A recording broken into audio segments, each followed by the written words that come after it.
Permission cancel, permission ఇవ్వమని చెప్పంటున్నారు. ఎందుకంటే already BRS పార్టీకి పర్మిషన్ ఇష్టం అంటున్నారు. అక్కడ అన్ని ఏర్పాట్లు చేసుకుంటున్నాం. ఇవాళ సడన్ గా ఫోన్ చేసి మీరు వేరే డివిజన్లో పెట్టుకోవాలంటున్నారు. వాళ్ళే మా ప్రోగ్రామ్ కూడా ఎలక్షన్ కమిషన్ అధికారులు వాళ్ళే డిసైడ్ ఇస్తున్నారు మేము వేరే పెట్టుకోవాలని కూడా. కానీ బీఆర్ఎస్ లకు కాంగ్రెస్ లకు వాళ్ళిద్దరికి ఎక్కడంటే అక్కడ పర్మిషన్లు. వాళ్ళు స్వేచ్ఛగా మీటింగ్లు పెట్టుకోవచ్చు, బ్రహ్మాండమైన ఏర్పాట్లు చేసుకోవచ్చు. ఎన్నికల ఖర్చు చూడరు వాళ్ళది. వాళ్ళ పర్మిషన్ల గురించి వాళ్ళు అడగరు. వాళ్ళకి ఎక్కడ అడ్డంకులు రావు. వాళ్ళను ఎవ్వరు ఆపరు. పూర్తి స్వేచ్ఛ ఉన్న జూబ్లీస్ లో వాళ్ళకు. కానీ భారతీయ జనతా పార్టీ మీటింగ్ పెట్టాలంటే 3 రోజుల ముందు పర్మిషన్ అప్లై చేస్తే ఆ రోజు పొద్దున్నే వస్తుంది పర్మిషన్. ఏ రోజు మీటింగ్ పెట్టుకుంటే పొద్దున పర్మిషన్ వస్తుంది. మేము అటో స్పీకర్ ఇటో స్పీకర్ పెట్టుకొని ఒక మౌత్ పీస్ పెట్టుకొని ఒక రథం పెట్టుకొని మాట్లాడాలి. వాళ్ళు మాత్రం మొత్తం డీజేలు, మొత్తం ఎల్ఈడి బోర్డ్స్, స్క్రీన్స్, 2 పార్టీలు. వీళ్ళని వాళ్ళ తిట్టుడు, వాళ్ళు వీళ్ళ తిట్టుడు. ఇంతే. ఇక అభివృద్ధి గురించి వీళ్ళు మాట్లాడరు, వాళ్ళు మాట్లాడరు. ఎందుకంటే మాట్లాడే అర్థం వీళ్ళకి లేదు, నా వాళ్ళకి లేదు. ఈ తిట్టుకొని అభివృద్ధి విషయంలో ప్రజల దృష్టి మళ్లించే ప్రయత్నం చేస్తున్నారు. భారతీయ జనతా పార్టీ విషయంలో ప్రజల్లో ఒక చర్చ జరుగుతున్నది. వాళ్ళు అనేక మంది నాయకులు డోర్ టు డోర్ క్యాంపెయినింగ్ చేస్తున్నప్పుడు మేము బీఆర్ఎస్ మీద కోపంతోనే కాంగ్రెస్ పార్టీ కొట్టేసినాం. ఇవాళ కాంగ్రెస్ మీద కసి ఉంది మాకు. అది తీసుకోవడానికి ఇలా మేము బీజేపీకి ఓటయ్యబోతున్నాము అని చెప్పించి స్పష్టంగా ప్రజలందరూ చెప్తున్నారు. దీన్ని తట్టుకోలేకనే ఈ వాతావరణం ఇంకా నిర్మాణం అయితే మేము తట్టుకోలేము. భారతీయ జనతా పార్టీకి తాకిడి తట్టుకోలేము. ఎందుకంటే మొన్న జరిగినటువంటి 2 ఎమ్మెల్సీ ఎన్నికల్లో బీఆర్ఎస్ పార్టీ కాంగ్రెస్ పార్టీని ఇద్దరిని ఓడగొట్టి 2 ఎమ్మెల్సీనే గెలిపించుకున్నాం మేము కరీంనగర్ శాసన మండలి నియోజకవర్గంలో. కానీ ఇక్కడ కూడా అదే పరిస్థితి పునరావృతమవుతుంది. డబ్బుల ద్వారా గెలవలేము మేము అని చెప్పించి భావించే దొంగ సర్వేలు చేస్తున్నారు. ఇవాళ బీఆర్ఎస్ పార్టీలు ఆంధ్రలో ఒక సర్వే సంస్థకు 2 కోట్ల రూపాయలు ఇచ్చారు. 2 కోట్ల రూపాయలు ఇచ్చి ఏ చేసినా బీఆర్ఎస్ కు పెంచాలి వాళ్ళది. దాని పోటీగా కాంగ్రెస్ పార్టీ వాళ్ళు ఇక్కడ 3-4 సర్వే సంస్థలు పెట్టుకున్నారు. వీళ్ళు లోకల్, వాళ్ళు నాన్ లోకల్. ఏ సర్వే సంస్థ చూసినా కూడా వీళ్ళ సంస్థలు కాంగ్రెస్ గెలుస్తుంది అంటారు, వాళ్ళ సంస్థలు బీఆర్ఎస్ గెలుస్తుంది అంటారు. కానీ ప్రజల ఆలోచనట్లున్నది ఈ 2 పార్టీలకు గుణపాఠం చెప్పి భారతీయ జనతా పార్టీకి అవకాశం అని చెప్పి ప్రజలు భావిస్తున్నారు. ఇది వాస్తవం. ఇది దీన్ని గుర్తించిన తర్వాతనే ఇవాళ కాంగ్రెస్ పార్టీ ఒక అడుగు ముందుకేసి తురుకోల మెప్పు పొందడానికి ఇవాళ ముందుకు వస్తా ఉన్నది.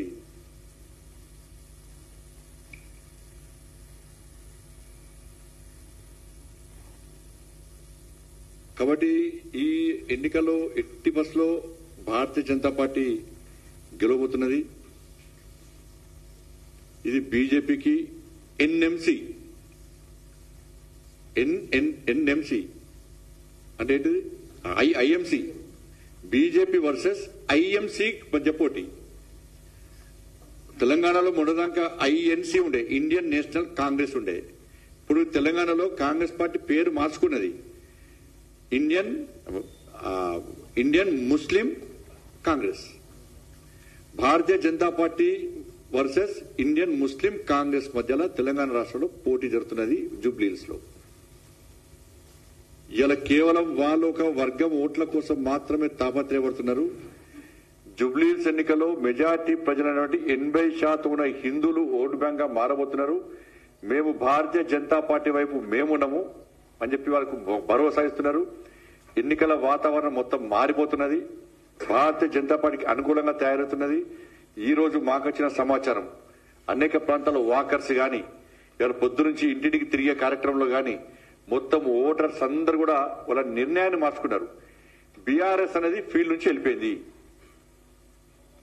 బీఆర్ఎస్ ఇప్పుడు పోటీ చేయాలన్నా వద్దన్న ఆలోచనతో ఉన్నది. ఏం చేయాలో తోచలేని పరిస్థితి బీఆర్ఎస్ ఉన్నది. నా ఘాట్కా అయిపోయిన పరిస్థితి. తురుకోవాలని అనుకుంటే వాళ్ళు మా కుంపముంచారు, కాంగ్రెస్ దిక్కు వేరు. బయట అభివృద్ధి చెప్పుకుందామంటే 10 సంవత్సరాలు నువ్వేం చేస్తామని చెప్పి మమ్మల్ని అడుగుతున్నారు. ఇటువంటి పరిస్థితుల్లో బీఆర్ఎస్ ఫీల్డ్ నుంచి పక్క జరిగింది, అవుట్ అయిపోయింది. బీఆర్ఎస్ ఫీల్డ్ లేదు. ఇక్కడ జరిగేది బీజేపీ, ఐఎంసీ, ఈ రెండింటి మధ్యలో పోటీ. నేను జుబ్లీహిల్స్ ప్రజలకు విజ్ఞప్తి చేస్తున్నా, మీరు భారతీయ జనతా పార్టీ వైపు ఉంటారా, ఇండియన్ ముస్లిం కాంగ్రెస్ వైపు ఉంటారా? మీరు నిర్ణయం తీసుకోండి. మీకు అభివృద్ధి కావన్నా, అరాచకాలు కావన్నా అర్థం చేసుకోండి. కాంగ్రెస్ గెలిస్తే ఎంఏం పార్టీ గెలిచినట్టే. ఈరోజు ప్రచారం అంతా కాంగ్రెస్ పార్టీలు చేస్తున్నారు. కాంగ్రెస్ పార్టీ క్యాడర్ లేదు, పూర్తిగా ఎంఐఎం పార్టీలు చేస్తున్నారు. ప్రచారం అంతా కూడా ఎంఐఎం పార్టీలే. కాంగ్రెస్ జెండాలు ఏడేమడుతున్నాయి, అన్ని పచ్చ జెండాలుగా పడుతున్నాయి. అలా పచ్చ జెండాలు పాకిస్తాన్ జెండాల, ఈ జెండాలు కూడా అర్థమవుతలేదు.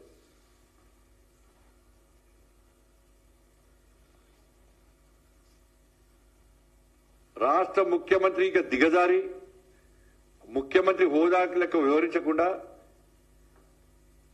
కాంగ్రెస్ అంటేనే ముస్లిం అట, ముస్లిం అంటేనే కాంగ్రెస్ అట. ఈ దేశ జవాన్లను కించపరిచే విధంగా గతంలో కేసీఆర్ గిదే మాట్లాడాడు. సర్జికల్ స్ట్రైక్ దోమ చచ్చిపోయిందా, ఈగ చచ్చిపోయిందా, కేసీఆర్ ఫామ్ హౌస్ పరిమితమైంది. ఇలా సేమ్ ఈ రాష్ట్ర ముఖ్యమంత్రి కూడా ఇలా పాకిస్తాన్ ను ప్రోత్సహించే విధంగా ఈ దేశ జవాన్లను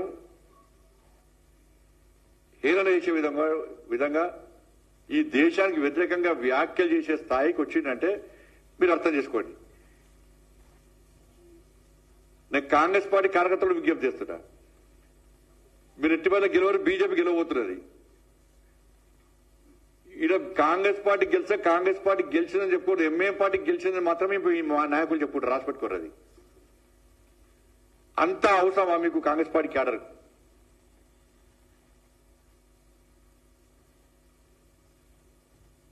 కానీ బీఆర్ఎస్ పార్టీ ఇప్పుడు వాళ్ళ లొల్లి స్టార్ట్ అయింది. మాగంటి గోపీనాథ్ ఇవాళ కొంతమందికి 2 భార్యలు ఉంటున్నారు, 9 పిల్లలు ఉంటున్నారు. కానీ తల్లి ఒక్కతే ఉంటుంది అన్న, తల్లి ఒక్కతే ఉంటుంది. ఇన్ని సంవత్సరాలు పెంచి పోషించిన తల్లికి ఇలా సొంత కొడుకును హాస్పిటల్లో చూసుకోలేని పరిస్థితి తీసుకొస్తే ఆ తల్లి ఎంత తల్లడిలాలే, ఎంత బాధ అనుభవిస్తుందో ఇవాళ ఇన్ని రోజులు ఈ సమాజాన్ని తెలియలే. సరే, ఆ తెర వెనుక ఎవరున్నారో మనకు సంబంధం లేదు. ఆ తల్లి ఏదో ప్రిపేర్ అయి చెప్పినట్లేదు, ఆమె ఆవేదన బయటకు వస్తున్నది. ఆమె చదువుకున్న ఆమె, నిన్న ఆమె చూస్తుంటే బాధ అనిపిస్తున్నది. ఇవాళ తెలంగాణ మొత్తం కూడా కోడే కూస్తున్నది. అరే పాపం, తల్లికి సొంత కొడుకును చూపట్టరా? ఇంకా తల్లికి చూపట్టకుంటే, భార్యకు చూపట్టకుంటే, కొడుకుకు చూపట్టకుంటే ఇంకెవరు చూపడతారు? దీని వెనుక జరిగిన తతంగం ఏంది?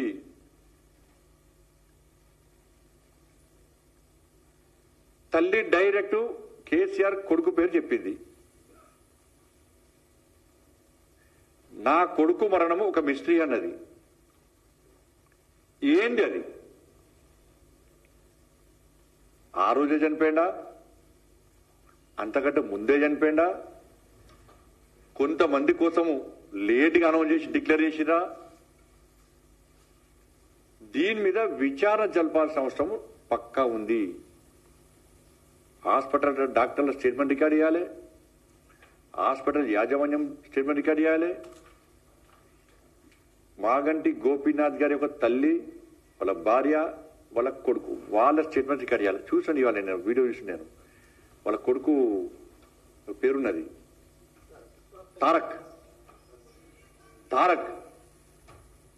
నేను అమెరికా నుంచి మా నాన్న అంత్యక్రియలో పాల్గొనడానికి వస్తే నన్ను బీఆర్ఎస్ పార్టీకి సంబంధించిన మాజీ మంత్రి ఫోన్ చేసి రావద్దని బెదిరించిండు. ఇది మామూలు స్టేట్మెంట్ కాదు. ఇది వాళ్ళ తల్లి క్లియర్ అయిపోయింది. నేను చూడడానికి పోతే ఐసీయూలో నా కొడుకుని చూడడానికి పోతే నన్ను చూపెట్టలేదు. కేసీఆర్ కొడుకస్తనే వేడుకున్నా, పట్టించుకోలేదు. ఆయన ఐసీయూలో పోయి చూసొచ్చిండు. ఏం జరిగిందో తెలియదు. నేను మళ్ళీ పోయి మొత్తుకున్నా, చూపెట్టే అవకాశం ఏంటని. చూపెట్టలేదు. ఏం జరిగింది ఆడ? ఒక కన్న తల్లి ఆరోపణలు చేసినప్పుడు అందరి మనసు కరిగింది. ఇవాళ తెలంగాణ రాష్ట్రం మొత్తం ప్రతి ఒక్కరు బాధపడుతున్నారు. కానీ తెలంగాణ రాష్ట్ర ముఖ్యమంత్రి గుండె మాత్రం కరుగుతలేదు. ఎందుకంటే వీళ్ళు వాళ్ళు ఒకటి. ముఖ్యమంత్రి కొడుకు రేవంత్ రెడ్డి గారు ఇద్దరు దోస్తులు, వీళ్ళిద్దరు వ్యాపారాలు, వీళ్ళిద్దరు మన ప్రాపర్టీ పంపకాలు, ఇద్దరి మధ్య లోపాయికార ఒప్పందం. అందుకే డ్రగ్స్ కేసు పోయింది, ఫోన్ ట్యాపింగ్ కేసు పోయింది, ఫామ్ హౌస్ కేసు పోయింది, విద్యుత్ కొనుగోలు కేసు పోయింది, ఈ కార్ రేసు పోయింది, కాళేశ్వరం కేసు పోయింది. డేల ఒక్కదానిలో విచారణ జరపలేదు. ఎందుకంటే విచారణ పేరుతోనే కేసీఆర్ అనే వ్యక్తి పోయి ఢిల్లీ మూట కలుపుతాడు, ఇట కేటీఆర్ పోయి రేవంత్ రెడ్డి గారికి పైసలు ఇస్తాడు. వీళ్ళిద్దరి మధ్య పైసల దందా. మాగంటి గోపీనాథ్ గారి యొక్క ఈ దిలలో పూర్తిగా ఎక్కడ వివాదమైంది, ఎక్కడ గొడవలు అవుతున్నాయంటే మాగంటి గోపీనాథ్ గారి యొక్క ఆస్తి పాస్తుల విషయంలో కేటీఆర్ కు మధ్య, రేవంత్ రెడ్డి మధ్య గొడవలు స్టార్ట్ అయినాయి. ఆస్తి పంపకాల విషయంలో మాత్రమే వీళ్ళిద్దరి మధ్య గొడవలు స్టార్ట్ అయినాయి. ఇద్దరి మధ్య పగలు పట్టింపులు పెరిగిపోతున్నాయి. ఇది 100% వాస్తవము. మాగంటి గోపీనాథ్ గారు చనిపోకముందే, చనిపోయిన తర్వాత గాని ఆయన ఆస్తులను వీళ్ళిద్దరు పంచుకున్నారు. ఇది కాదని చెప్పండి. వీళ్ళిద్దరు పంచుకున్నారు. మాగంటి గోపీనాథ్ గారు ఆస్తులు ఎన్నున్నాయి, ఎవరి పేరు మీదకి ట్రాన్స్ఫర్ అయినాయి, ఎట్లా ట్రాన్స్ఫర్ అయినాయి, గొడవ ఎక్కడ జరిగింది, వాళ్ళ తల్లి గారు గాని, వాళ్ళ భార్య గాని, వాళ్ళ కొడుకు చెప్పేటువంటి ఆరోపణల మీద విచారణ చేసే దమ్ము రేవంత్ రెడ్డి సర్కార్కు ఉందా? చెయ్యడు. ఎందుకంటే ఈయన భాగస్వామ్యం ఉంది కాబట్టి. మీరు చూడండి, నిన్న వాళ్ళ తల్లి స్టేట్మెంట్ ఇస్తే ఇంతవరకు కాంగ్రెస్ పార్టీ స్పందించలే. అంత పెద్ద ఇష్యూ అది. ఇంతవరకు కాంగ్రెస్ పార్టీ స్పందించలే, బీఆర్ఎస్ పార్టీ స్పందించలే. స్పందించాలనుకుంటే మళ్ళా ఇద్దరు ఫోన్ మాట్లాడుకోవాలి. కేటీఆర్ గారును రేవంత్ రెడ్డి గారు ఫోన్ మాట్లాడుకోవాలి. నువ్వేం మాట్లాడాలి, నేనేం మాట్లాడాలి. ఆర్కే గవర్నమెంట్ ఇడా ఏం తెలియంటే రేవంత్ రెడ్డి గారు ఏమంటారు, బీఆర్ఎస్ బీజేపీ ఒకటే అంటాడు. ఈ కేసీఆర్ కొడుకు ఏమంటాడు, నేను రేవంత్ రెడ్డి ఒకటట. మాగంటి గోపీనాథ్ ఆస్తి పాస్తుల విషయంలో వెంటనే చర్చ జరపాలి, ఎంక్వైరీ చేయాలి, విచారణ జరపాలి. ఎవరికి ట్రాన్స్ఫర్ అయినాయి, ఎవరి పేరు మీద ట్రాన్స్ఫర్ అయినాయి, రేవంత్ రెడ్డి గారి పేరు మీదకి ఎన్ని ట్రాన్స్ఫర్ అయినాయి, కేసీఆర్ కుటుంబం పేరు మీదకి ఎన్ని ట్రాన్స్ఫర్ అయినాయి, వాళ్ళ తల్లే నా కొడుకు మరణ ఒక మిస్టేక్ అంటున్నది, ఏం జరిగింది. మాగంటి గోపీనాథ్ గారు ఎప్పుడు చనిపోయారు, ఎన్ని రోజులకు హాస్పిటల్ వర్గాలు చనిపోయినట్టు డిక్లేర్ చేశారు, ఎందుకు లేట్గా డిక్లేర్ చేశారు, ఎవరి కోసం లేట్గా డిక్లేర్ చేశారు.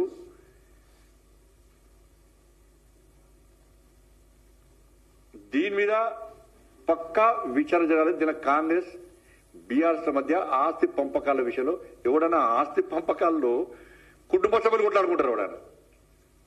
కానీ ఇక్కడ ఆస్తి పంపకాలు కేసీఆర్ ను, మన కేటీఆర్ ను, రేవంత్ రెడ్డి కొట్లాడుకుంటున్నారు.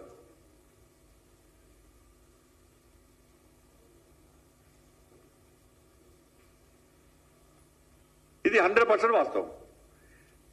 రేవంత్ రెడ్డి గారికి మళ్ళీ చెప్తున్నా, నీలోపటి నిజాయితీ ఉంటే, నీకు ఏం సంబంధం లేదు అనుకుంటే, నువ్వు కేసీఆర్ కుటుంబం ఒక్కటి కాదు అని అనుకుంటే, ఈ ఆస్తి పంపకాల్లో నీకు భాగస్వామ్యం లేదు అనుకుంటే, గుండె మీద చేసుకొని చెప్పు.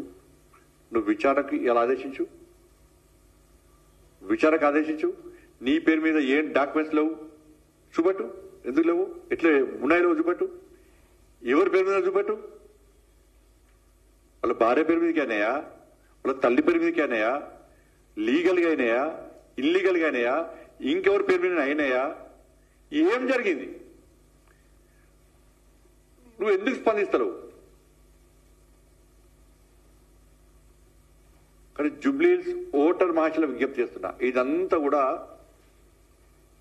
గోపీనాథ్ గారి యొక్క మరణం ఒకటైతే ఆ మరణం పేరు మీద సింపతి గెయిన్ చేసుకొని గెలవడానికి వీళ్ళు ప్రయత్నం చేస్తున్నారు.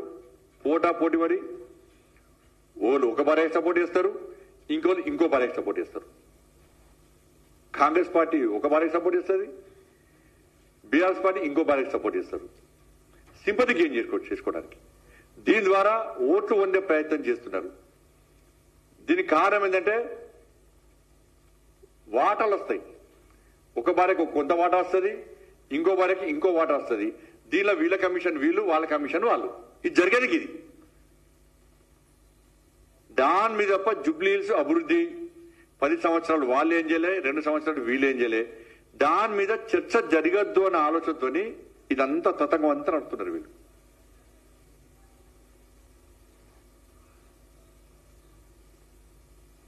ఇట్లా గెలవాలని చెప్పి ఇలా ముస్లింలందరూ ఓటు బ్యాంక్ గా మార్చి అట్లా గెలవాలని చెప్పి కాంగ్రెస్ పార్టీ ప్రయత్నం. బీఆర్ఎస్ పార్టీ మొదటిదాకా ప్రయత్నం చేసింది, కలవే వాళ్ళకి ఫీల్ కానీ అధిక పక్కన బీఆర్ఎస్ పార్టీ ఫీల్ ఉన్నాయి. బీఆర్ఎస్ పార్టీకి సంబంధించిన కార్యకర్తలు, నాయకులు, బయటికి వచ్చిన నాయకులు ఎవరు కూడా మాగంటి సునీత గారు ఎవరు తిరుగుతలేరు, ఎక్కడ తిరుగుతలేరు. ఎందుకంటే వాళ్ళకి కన్ఫ్యూజన్ ఉన్నారు, మేము ఈ కుటుంబాన్ని సపోర్ట్ చేయనా, ఆ కుటుంబాన్ని సపోర్ట్ చేయనా, ఏది ఫ్యాక్ట్?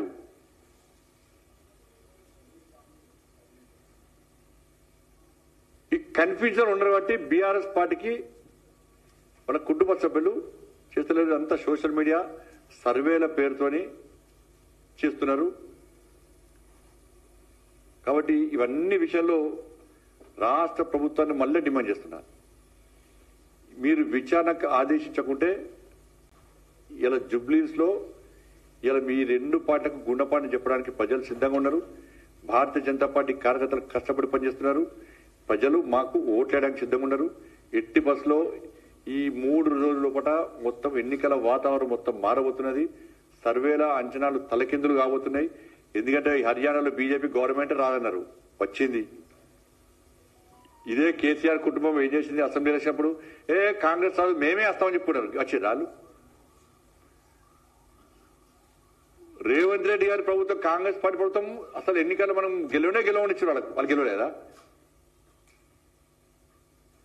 మహారాష్ట్రలో బీజేపీ గవర్నమెంట్ రాదన్నారు, రాలేదా?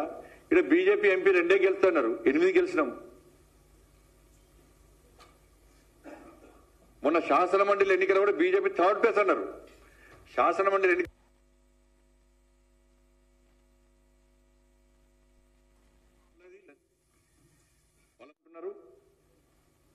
ప్రజలు ఎంఏ పార్టీని వ్యతిరేకిస్తున్నారు.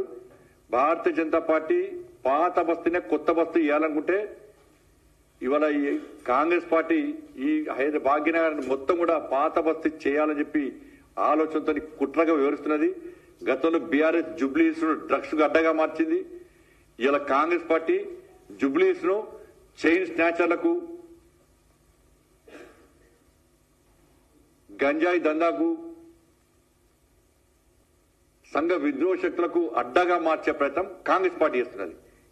దీన్ని గుర్తించాల్సిందిగా నేను అప్పీల్ చేస్తాను. ధన్యవాదాలు.